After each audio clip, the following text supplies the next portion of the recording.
క్రీడాకారులను ఎంకరేజ్ చేయడానికి గ్రామ స్థాయి నుంచి రాష్ట్ర స్థాయి వరకు స్పోర్ట్స్ని ఎంకరేజ్ చేయాల్సిన కార్యక్రమం అధ్యక్ష ఇది యాక్చువల్గా. కానీ ఆడుదాం ఆంధ్ర అనే పేరుతో ఆంధ్రాతోనే ఆడుకున్నారు అధ్యక్ష. వాళ్ళు ఆడుకున్నారు అధ్యక్ష, మేము కాపాడుతున్నాం అధ్యక్ష. ఈరోజు ఫుట్బాల్కి వాలీబాల్కి తేడా తెలియని వాళ్ళు కూడా గతంలో మంత్రిగా మరి 120 కోట్ల రూపాయలతో ఈ గేమ్స్ కండక్ట్ చేయడం అనేది చాలా విడ్డూరంగా ఉంది అధ్యక్ష. ఎందుకంటే అధ్యక్ష వాళ్ళు ఎక్కడ కూడా క్రీడాకారులను ఎంకరేజ్ చేస్తున్నట్టు కానీ పలానా క్రీడలో పలానా ప్లేయరు ఫోకస్ అయినట్టుగా కానీ ఎక్కడ మనకు కనిపించలేదు అధ్యక్ష. ఎంతసేపు వైసీపీకి సంబంధించిన మంత్రులు వాళ్ళే ఆడినారు అధ్యక్ష, వాళ్ళే కింద పడ్డారు అధ్యక్ష, వాళ్ళే డాన్స్లు వేసినారు అధ్యక్ష.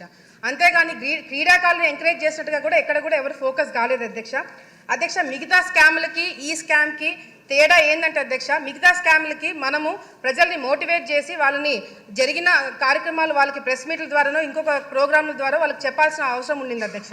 కానీ ఈ ఆడుదాం ఆంధ్ర అనే ఒక స్కామ్ అధ్యక్ష కళ్ళ ముందర గ్రామ స్థాయి నుంచి రాష్ట్ర స్థాయి వరకు జిల్లా స్థాయి వరకు అందరూ కూడా గమనించిన స్కామ్ అధ్యక్ష ఇది. ఎందుకంటే క్రీడాకారులు ఆడడానికి ఇచ్చిన కిట్స్ అధ్యక్ష నాణ్యత లేదు అధ్యక్ష.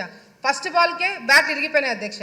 కిట్స్ మీద ఏదైతే పబ్లిసిటీ కోసం స్టిక్కర్లు పెట్టుకున్నారో దాని మీద ఫోకస్ పెట్టారే తప్ప క్రీడల మీద వీళ్ళు ఫోకస్ పెట్టలేకపోయినారు అధ్యక్ష.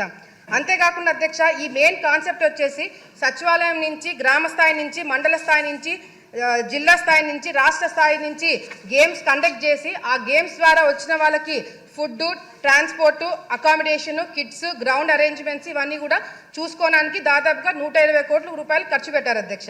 ఇందులో గేమ్స్ వచ్చేసి అధ్యక్ష kabaddi, kho kho, badminton, cricket, volleyball for men and women అధ్యక్ష.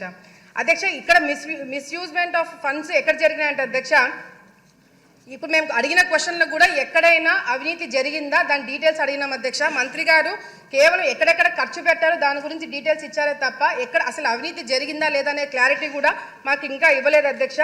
మిస్యూజ్మెంట్ ఆఫ్ ఫండ్స్ ఎక్కడ జరిగినాయంటే అధ్యక్ష ఫేక్ వాలంటీర్ల ద్వారా ఫేక్ ఆధార్ కార్డులు తీసుకొని రిజిస్ట్రేషన్స్ చేయించుకోవడం జరిగింది అధ్యక్ష.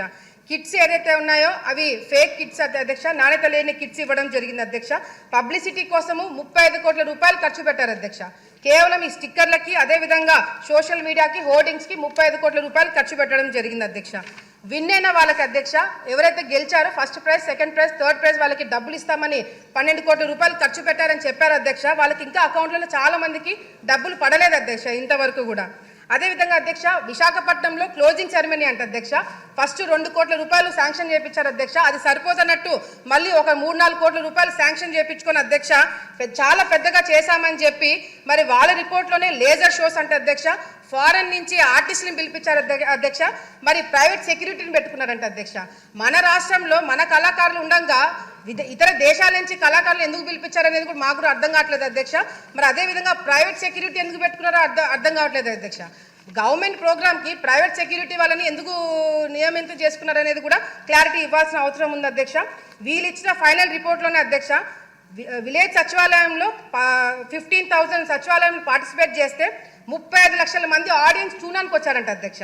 మండల స్థాయిలో 753 మండలాలు పార్టిసిపేట్ చేస్తే దాదాపుగా 4 లక్షల మంది చూడడానికి వచ్చారు అధ్యక్ష. డిస్ట్రిక్ట్ లెవెల్లో జరిగిన దానికి 90,000 మంది ఆడియన్స్ వచ్చారంట అధ్యక్ష. మరి విశాఖపట్నంలో అధ్యక్ష 35,000 మందితో ఆడియన్స్ తోటి ప్రోగ్రామ్ చేశారంట అధ్యక్ష. ఆ ప్రోగ్రామ్కి మాత్రం జగన్మోహన్ రెడ్డి గారు రాలేదు అధ్యక్ష. క్లోజింగ్ సెరమనీకి కూడా రాలేదంట, ఆయనకి టైం కూడా లేదు అధ్యక్ష.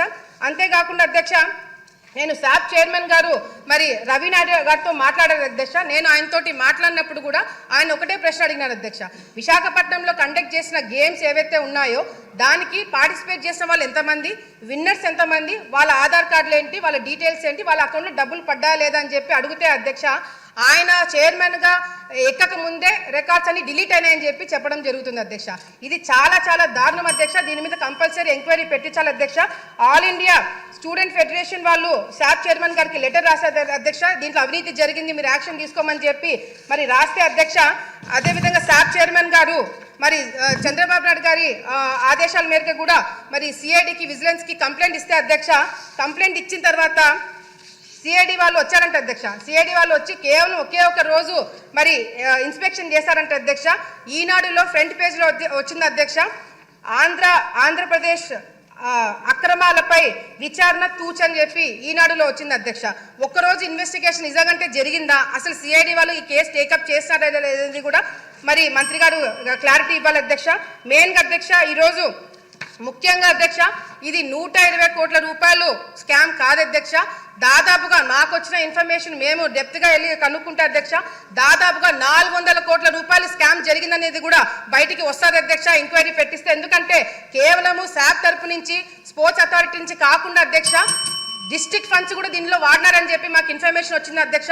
దీని మీద దృష్టి పెట్టాలని చెప్పి కూడా కోరుకుంటూ మరి వైసీపీ నాయకులు బయట వాళ్ళ కొద్దీ వాళ్ళే క్లీన్ చిట్లు ఇచ్చుకుంటున్నారు అధ్యక్ష. అవినీతి జరగలేదని వాళ్ళే ప్రెస్ మీట్లు పెట్టుకొని చెప్పుకుంటున్నారు అధ్యక్ష. దీని మీద మంత్రి గారు క్లారిటీగా అవినీతి జరిగిందా లేదా, లేకపోతే ఎంక్వైరీ పెట్టిస్తున్నారా లేదా అనేది కూడా క్లారిటీగా చెప్పాలని చెప్పి కూడా కోరుకుంటున్నారు అధ్యక్ష. ధన్యవాదాలు.